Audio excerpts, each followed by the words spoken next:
Welcome back to another reaction video.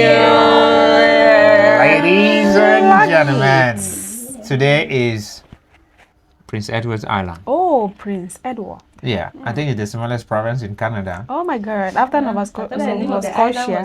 I thought it was the name of somebody, like somebody's name. No. Yeah, Prince Edward is someone's name, and Ireland is the name of the Prince Edward's Island. There's no like Prince Edward on an island. The island is named after Prince Edward.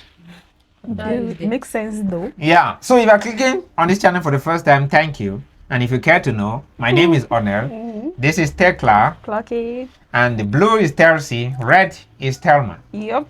So today we are checking out places to visit in Prince Edward's Island. For simple PEI. PEI. Yep. Okay. I think you are learning the abbreviations. Yeah. So without yapping so much on this one, let's click it in there and see. It's summer in Canada, I guess. Is it summer in Canada? Yep. Summer. Yeah. So let's see how it looks. I think it's the best time to visit Canada when it's summer. Oh my God! I feel like melting. What is that? You're crazy. Time to say goodbye to Cape Breton Island because we're going to say hello to a new island. We are heading to Prince Edward Island. And we've never been there before. We're taking another ferry. On our last episode, we showed you the beauty of the Cabot Trail, one of the most scenic drives in the world, and took you on a trip back in time and underground as we explored what makes Cape Breton Island so special. And today we're setting sail to one of the most sought-after destinations in the Maritimes. From incredible food to quaint seaside towns, magnificent architecture to famous red sand cliffs and beaches. Come along as we explore Prince Edward Island. Okay. We're Howard and Caitlin Newstate, dog people, food people, adventure people. We've been living on the road for the past 4 years, traveling through North America and beyond. Each week we bring you along with us to Wow, see dog. Dog is like, oh, yours, you shift this camera from my face. Hold on. Look at him. He's just being adorable. Yeah, I'm just a baby. I'm visiting places I've never visited. Yeah. Oh I'm just my a God. child. I'm just a kid. People just take me I'm just a anyhow. poor dog. we bring you along with us to show you how to live like a local in every new state or country we visit. The red sheep. So this ferry trip is a little bit different from the cat ferry because we actually get to stay hooked up and connected because this is a drive-on, drive-off, unlike the cat. This ferry also runs very frequently. In fact, we got here so early, we're actually taking an earlier one. And it doesn't seem like you even need a reservation. You can just show up. If they have room, they'll get you on. Okay, thank you.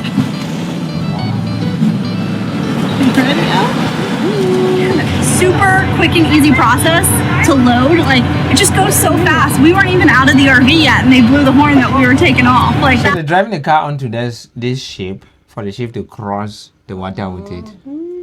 Yes.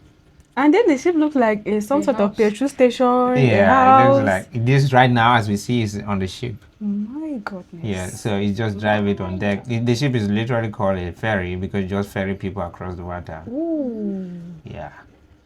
When I used to live in Canada, that's why we did. I see you're into it. Yeah, when I lived in Canada in 2032. Oh. 20 that we were taking off. Like, that's how efficient they are. Like, right on time. It blows my mind. Yeah, it seems like the lower level are for like RVs and trucks, like semis and all that. And then the upper level is for cars. And they just load them all at the same time. This is a great little ride. And the fact that you can have the dogs on the decks, you can't have them inside, but you can have them on the decks. We've been walking around, and I think it's also calming Caitlin to have at least one dog with her. Yeah. Piper and Ella have each other, and so Scout gets to hang out with us, which is nice. She was a little scared on the first ferry, and so this just makes me feel a little bit better about the whole thing. There's so many dogs here on board, which is really fun too, just seeing like all the owners with their dogs, and it's a beautiful day. Like when the weather is nice, this is ideal to be outside. And I can't explain it, but somehow we have perfect LTE on board. And inside, there are several different lounges. There's also a cafe. There's charging stations. Holy shit. How big is that thing? When you just look at it from the outside, you don't see that it's big, but when the camera is actually Inside, it looks big. Like, look at the really lounge in the ship. Canada. My eyes are Canada. Jesus. We have perfect LTE on board. And inside, there are several different lounges. There's also a cafe. There's charging stations. There's even workstations. So if you do need to get a little bit of work done, they have proper desks. This trip is much faster than the cat ferry that we took a couple of weeks ago. This is only about 75 minutes from Nova Scotia over to PEI.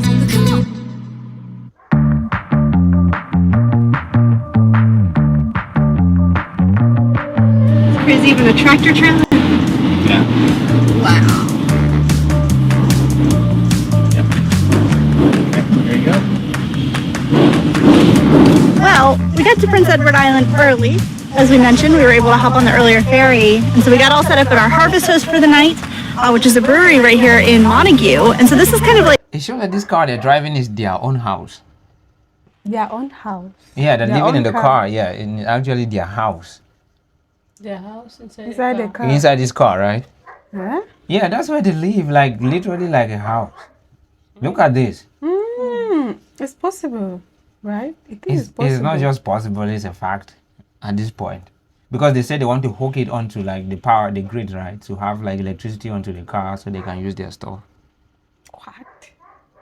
Hey, How can you live on a car? And these things are expensive. very damn expensive. What are you even seeing? I saw some, they said they $1 million for one. $1 million is 573 million in our currency, US dollar. 573 million. Canadian should be 424 million. You have that amount of money, God. It's something better. I believe in. Well, I'll buy a country. I'll buy me a country. right here in Montague. And so this is kind of like bonus time for us. We hadn't really planned on exploring today. So there's a visitor center like in our backyard. So we're going to go check that out and see what we can see here in town. And a couple of people that we did talk to in the area said that we have to go check out the 2 breweries in town. We're obviously staying at one. So we decided we're going to do like a little mini pub crawl. Yeah. Well, that was delicious. First stop complete. Yeah, it was really good. I liked everything I got. I opted for a flight, per usual. And I had my first hand pie. That is a thing that's local here to PEI, and it was super cool. I'm all about it. It's kind of like an empanada stuffed with pie filling. So in my case, I got a chicken pot pie, but you can also get. I think we do have something here like this. We have fish pie. Yeah, but it's not as big as that one. Yeah. Don't think it's as tasty as that one. Though. Yeah. Don't think the content is like that one. Just I hope have there's some meat small, in there. small crayfish. If we have meat in there, it would Some be dried great. fish. Wow, it is delicious. Then they'll put some carrot, green beans, then put some one small crayfish and langsa inside. Langsa. Have green beans. Langsa inside. She's mixing French and English, y'all. This location, barbecue pork and things like that. Now they're all made by this one company on the island, and everybody loves them. And we wouldn't have known about that had we not been reading our little books on the way over, and we saw it on the menu. We're like, oh my gosh, they have the hand pies that you just read about. And you guys always ask us, like, how do we find these things? We just read. We ask It's true. locals. It's true. Yeah, we read a lot. You know, like we go into the visitor. I love visitor centers because they always have really nice guides. And we go in, we ask questions, we ask the locals. Locals will tell you what their favorite places are, and you can have a great time just off of local recommendations. Yeah. And then Howard was in there, like, marking things with a pen. So we have, like, a whole plan for this week now because of these handy-dandy guides. All right, are you ready for stop number 2? 2. Have number Thank you 2. so much. Have a good one. You too. Thank you. That was a cute little artisan's market, and I got a dog toy for the pups and some local honey for me. She got a toy for her dog. So she really goes to the shop and like, yep, I need to get this for my dog. Yeah. You want to hear maybe it's like $5, $10 for that. Ah, Oh my God. holy God. The dog is living the life I'm not living. The dog is living the life I'm not living. The dog is living the life we are not living. The pups and some local honey for me. Yep. She's going home, y'all. Well, I call this a win-win-win because we have leftovers, we had delicious drinks, and we get to walk home. We'll be home in like 15 seconds. Green Gables Shore. Okay, we're all checked in at the Twin Shores Campground. They have a whole newspaper for the campground.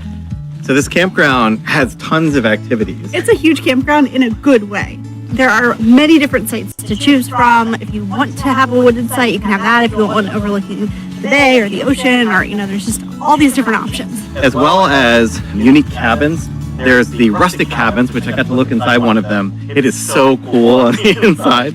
We're heading over to the beach right now because one of the activities that they have is a professional sandcastle builder teaches you how to build fancy sandcastles. How cool is that? As long as you got water on top, you should make a good mixture. See how you can see? And then what I want to do is build this up. So what I'll do is make a little flat area to build on. So it's like Funny enough, we used to do this with dust. Yeah. You guys did it. Yeah, We used to do it with doors. You just carry water and then you pour on the doors and then you begin to remove the things around it. Remove it our whole And then you remove a hole. Then your wicked brother will come and beat your hand. Then you cry your life away that day. Again. You cry. There you go. And I'll just keep going like this, side and slide. So wetter sand, better sand, side and slide. And you just have 3 tools that are really good, very important. He makes it look so easy, and it's just awesome too because he's just self-taught. Like, he started doing this 12 years ago, and he's that good. It's incredible.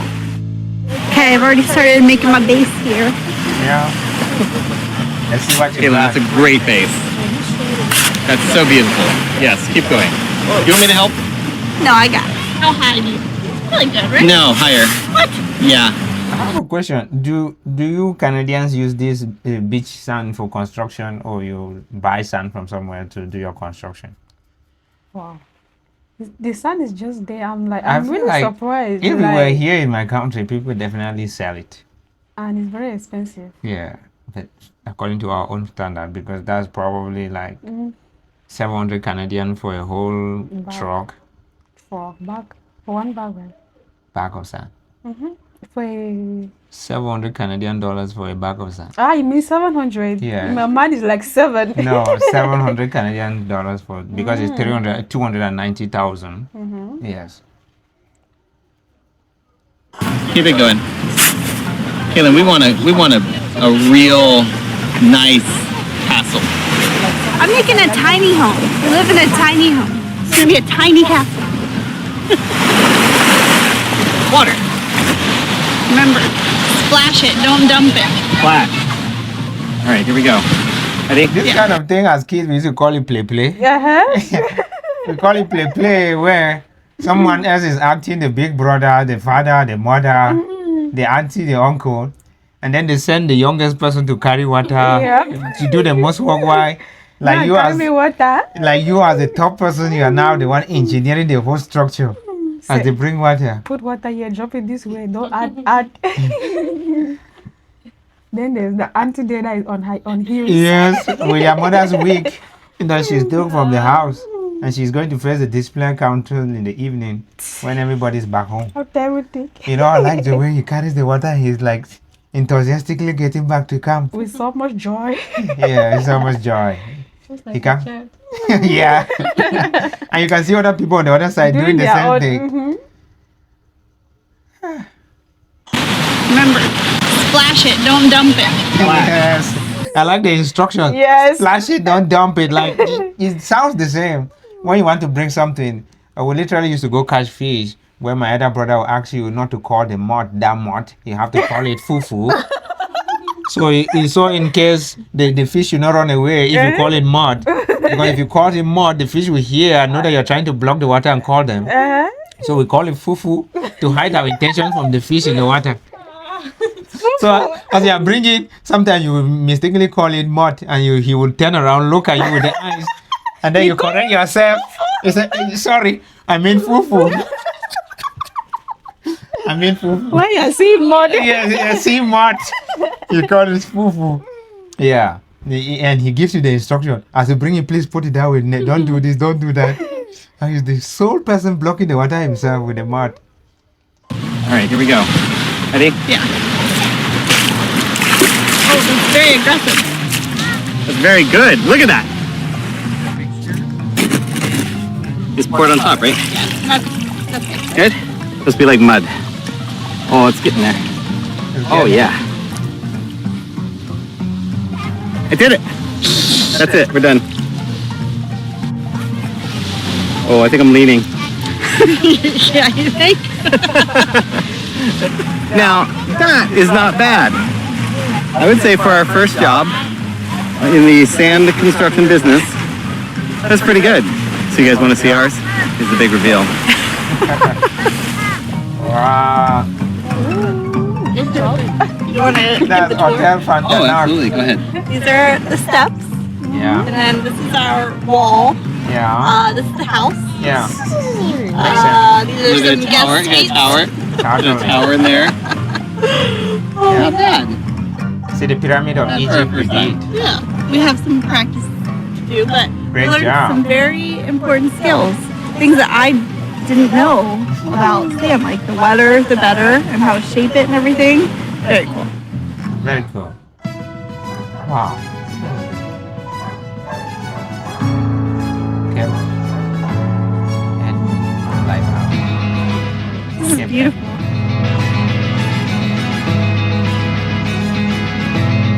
Well, welcome to the bottle houses of PEI. This is actually our second Canadian bottle house trip. We visited the Reddit bottle houses in Western Ontario last summer. Yeah, near Lake of the Woods. Uh-huh. This is on a completely different level, I have to say. Those were really like a series of much smaller structures, whereas these are like full-size homes that are completely constructed from bottles. Yeah, this one is the chapel, and it was the last one that he built before he passed away.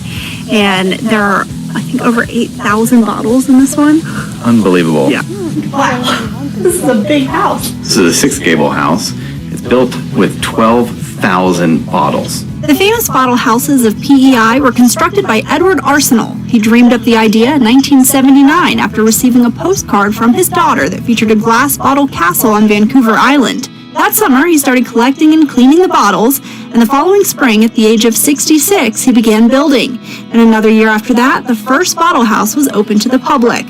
I've seen a bottle house here in Cameroon, and it's just a small house. Yes. Where? I think in the Bolora. You need to take me there, please. You want to go do what? It's someone's house.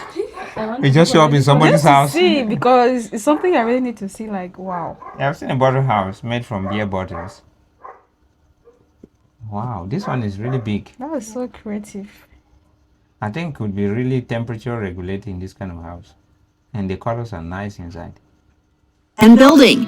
And another year after that, the first bottle house was open to the public. Over the next few years, he cemented more than 25,000 bottles together to form 3 fantasy-like structures. There's a replica of the Cape Egmont Lighthouse here because Edward was actually the last resident keeper of the lighthouse. How about that? Today, the grounds also feature beautiful manicured gardens and a gift shop. It's definitely worth the $10 admission fee to stroll through and see these breathtaking works of art. PEI is believed to have the highest concentration of lighthouses in North America. There are 61 here on the island, and on average, you can find one every 34-ish miles. We drove about an hour west to visit the tallest and one of the most iconic, the West Point Lighthouse. It was built in 1875. The walls are 44 inches thick and were filled with cement to protect the structure from the gale force winds here. Today, it's also operated as a hotel, and you can pay a small admission fee to visit the museum and make the climb to the top of the 69-foot tall structure. With these white lighthouses, do they still are there still lights on the lighthouses? Because I think they used to put some bulbs on it or lamps. Yeah, are the lamps still working? So I think the function of this thing is like a ship is approaching from the sea. This lighthouse serves to indicate like the direction of the ship. Ooh. So as it's approaching the coast, maybe you should know maybe to move to the left of it, to the right. So yeah, so it's just like directing the light, the traffic in the coast. So my question is, are they still working, or they're just there as historic lyrics artifacts? Please tell us. We like to know. I mean, it's a Please. good question.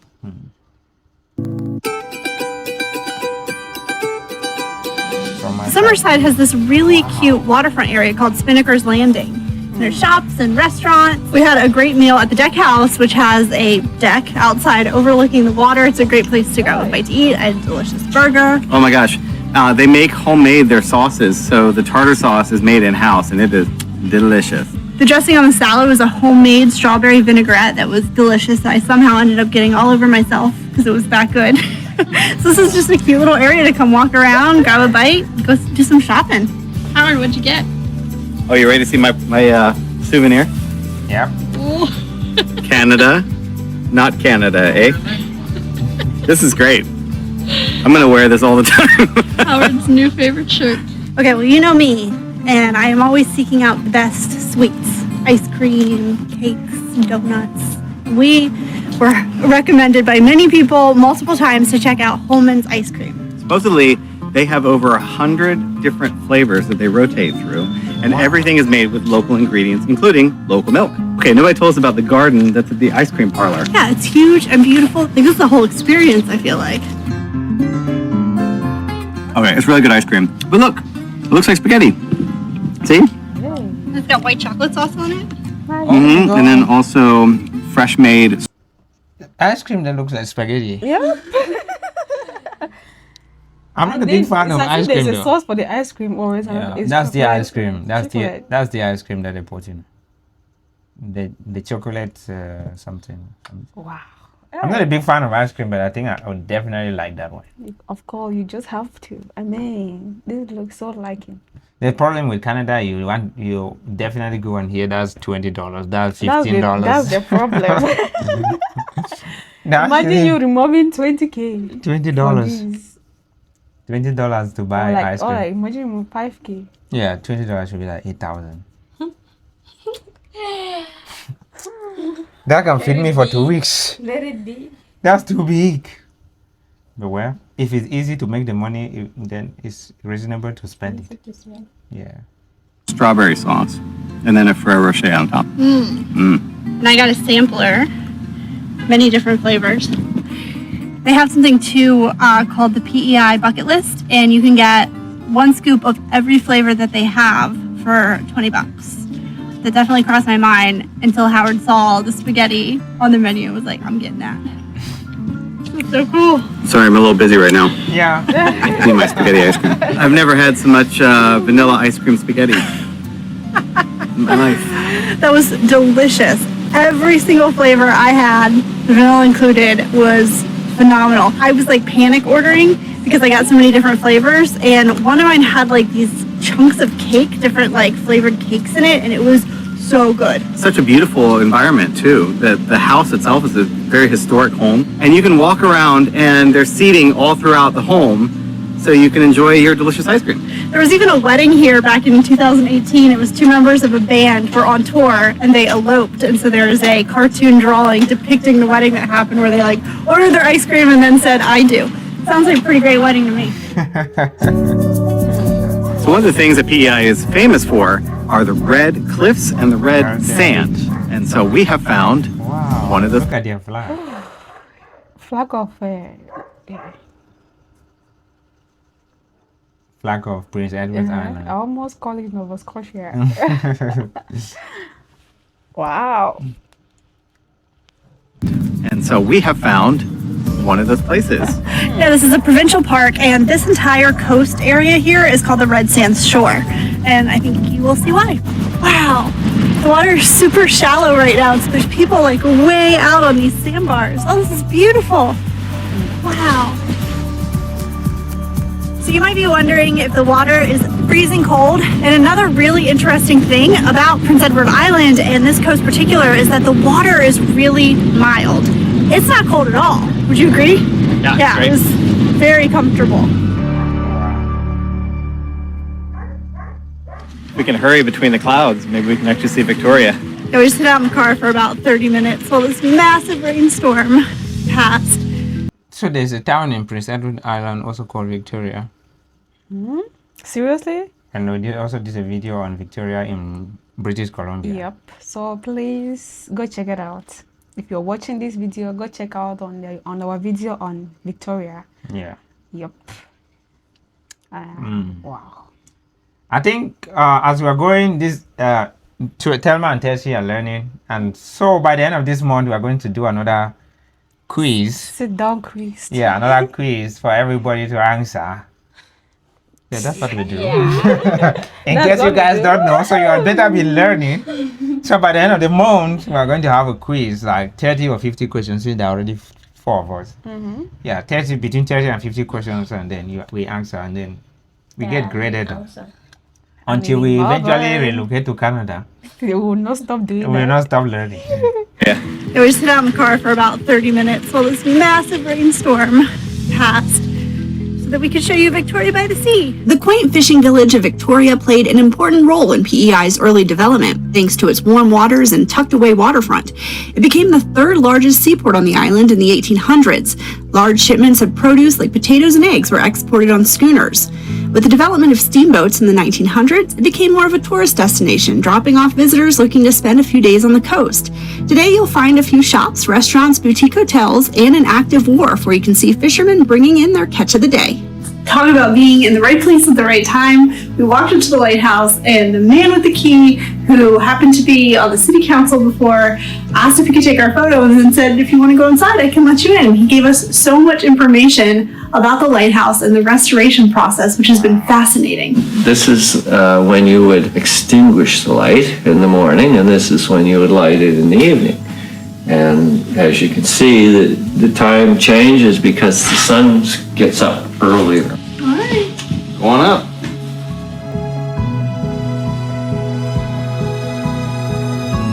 Look at, just for example, look at a place that is hundreds of years old and still looks this clean. Look at this. Look at this. This place is hundreds of years old, and they have taken care of it to be looking this clean and nice, like almost as if they did build it last week. Here, you need to give it 5 years for it to go down. Oh. Yeah, I was saying up to 5 years. Just give it a year. Give it a year and come back. You won't be able to climb up there. You only before you want to put it. You will use a shortcut to come down. Go on up.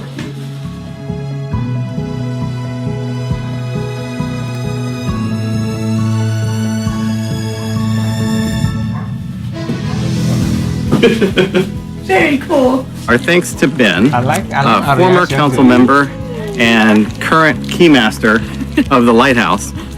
Ben shared a story with us that apparently a writer came to town and penned an article which is now being reposted, I guess, in Boston. And Ben is the only person named in the entire town. So Ben is the only famous person apparently in Victoria by the Sea, and we got to meet Ben. I know, and he's so sweet. And the article apparently talked about how Victoria by the Sea must be on your bucket list because of how charming it is and the things that you can see and do here. And Ben was featured in that. He's lived here for 40 years, so he's very passionate about it, and he knows this town extremely well. And we're glad we got to meet him. The funny thing is that when you see a beautiful house, it might make you think the house is only beautiful because of tourists, like the tourist house. And it almost looks as if all the houses there look that good. Yeah. That's true. Yeah, good. All the houses in the community are just nice, designed, cool looking, Beautiful. attention seeking, Welcoming. tourists are trapping, welcoming, of Anserum Canal. Breathtaking. Yeah. But don't go far though. Thanks, Ben. Look at that. While we were waiting for our table, we were walking around the docks, and lobster season actually ended today here. I didn't realize it was such a short season. They have basically 55-ish days, he said, to make their fortune for the year. Yeah, you don't fish on Sunday, and you don't fish when the weather's really bad. So he said it was a pretty good season. And it's very interesting because it seems like lobstering here is vastly different from what we just experienced in Maine. So it's just interesting to see the different laws, the different techniques. Fascinating. Yeah, we just saw earlier a 10-pound lobster. Hey, Lynn, have you ever seen a lobster that No, I big? mean, we thought the one in Cape Breton Island was big, and that was a 7 pound, 7? Yeah. I mean, this one, when he held it up, like, it's hard because, The like, claws are bigger than my hand. And seeing it on camera, I'm sure just doesn't even do it justice to seeing it in person. It is massive, and I didn't even like understand or comprehend that they could really get that big. Huge lobster. But that was a delicious dining experience and some of the best oysters I've ever eaten in my life.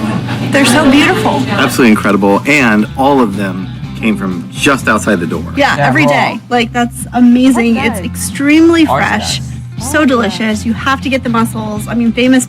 It looked like the thing we do in biology called clam. Look like snails. Yeah. It's a clam. It's almost like a clam. Maybe it's oyster. I don't know.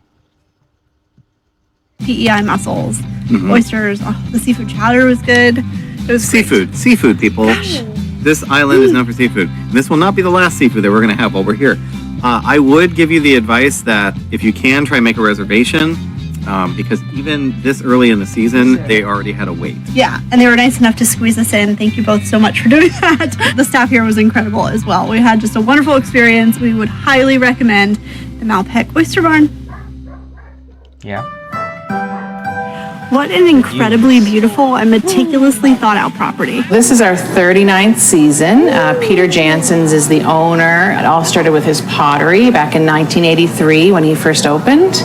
It's expanded over the years. 1994, he added a restaurant and the gardens kept expanding. And then 2004, he added our link and annex building, which has the Balinese arts and craft. Peter and his partner Nash have turned the dunes into a sensory experience, combining Peter's impressive pottery and Nash's beautiful Balinese fashion line into a shopping experience like no other. As you stroll through the beautifully designed building, you'll find one-of-a-kind pieces brought over from Indonesia. So Peter's actually had a home in Bali for 40 plus years, and finally just 2004 was like, I'm going to bring that into PEI and to my dunes. This here, for example, is a piece, the medium they use is feathers. So Peter found this artist maybe 5 years ago, and every season is able to bring in a few pieces of that. Oh my gosh, yeah, it's like once you actually like look, let your eye adjust. Yep. That is incredible. The gardens, we have 3 gardeners back there that work full time, and it just keeps growing over the years, and it's amazing. It's so peaceful. So you can go back there with a glass of wine. Just look at beautiful gardens. People really have places where they can go calm down in Canada. I'm telling you, when you're high, you Just gonna lie there. You just calm down. Here in my country, just go and breathe in and breathe out. over here, if you're upset or feeling bad, deal with it. Wait for it. Oh my God. Bring a book and just relax. What was it like 11 years ago when you started? It was a little smaller, but not much. But it definitely has grown and just established itself even more over the past few years. It's absolutely spectacular from inside and out, and getting to experience the dining, the art, and the gardens is a must if you're here on PEI. Yeah, you could spend a good amount of time here. It's an entire experience. Like, you're not just coming for a meal, or you're not just coming to look at art. Like, the entire thing combined is wonderful. Chef Norman Day, he was actually invited to Bali and Thailand for some time back in 2015, and he got to go to a school in Thailand and learn the Thai recipes and skills and incorporate that into our menu that you see here. They don't use deep fryers. There's no French fries here. Nothing's fried. A lot of vegetables and herbs come from our gardens. There's even edible flowers that they use in the displays. They're beautiful. It is evident throughout that they're taking you. Edible flowers. I've never heard of that. Me too. I've never known that some flowers are edible. I'm interested to know how that tastes. Same here. Yeah. Really? It should be like some sort of mixing. Medicinal. Yeah, most flowers are medicinal. Yep. And they're also used for making perfumes. That food is looking delicious. I mean the chicken or whatever. I think Looks it's like chicken, beef not meat. chicken. Yeah. Whatever is meat, I'm gonna eat it. On a culinary and artistic journey. They have invested so heavily into their employees and their staff here, and it just sounds like it's one big family. And with how long Ashley has been here, for example, and she even says herself, like, it's because of Peter and Nash. Like, the property is beautiful, the art's beautiful, but it's because of them and how they treat everybody that she's been here so long. And I think that speaks volumes. It's just so cool. Peter had this amazing The place look big. The house, Yeah. the building is really big. Really It's big. nice. I Then the underestimated the building. gardens. The gardens are big here. Yup. And they are what something you can really love to look at. I mean, they're really wow. It's very incredible to know that these places exist in Canada. That's the nice thing to know. But the Canada. sad thing to know is that you can never visit all of them. That's the thing. So sad. Even if you had the money to go to every place, you can never see all of these I places. feel like crying right now. It's fine. Take it easy. You need a tissue Yeah. after the video. Instead. Peter had this amazing dream, and he's definitely tries to just make it better and better every year, especially the experience for the people that come here, just making it a one-of-a-kind place on PEI and even in Canada.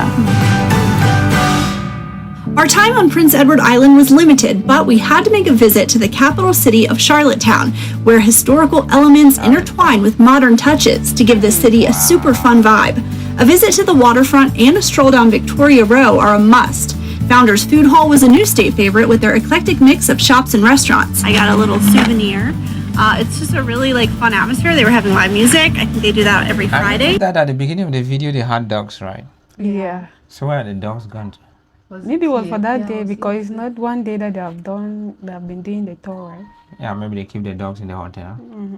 Could be. Suddenly we are not seeing dog anymore. It's just a really fun atmosphere. They were having live music. I think they do that every Friday in the summer. And they have something for everybody. The Mexican food we had was excellent. And don't forget to visit Cal's for some delicious homemade and PEI famous ice cream. Apple crisp. Really tastes like apple crisp. And then a chocolate mint. Because I wanted something weird and then something traditional. You got something weird. Wow. We got one more ferry ride to take, and then our adventure on PEI will be over. I know, it's bittersweet. But the journey isn't over yet because this is part of the journey. It's so much fun. And before we knew it, we were back in Nova Scotia and on our way to New Brunswick, where our Canadian adventures continue next week. Come along as we try to solve the mystery. Oh my God. Thank you. Thank you, friends. If you're at Thank you, this point of family. the video, you did absolutely well. Yeah. And we appreciate you so much. So much. You know what? Thank you again. Thank you for subscribing. Thank you for watching. Thank you for commenting, for correcting, criticizing. We are grateful. You know what? We'll see you in the next video. Yeah. More videos to come. Respect.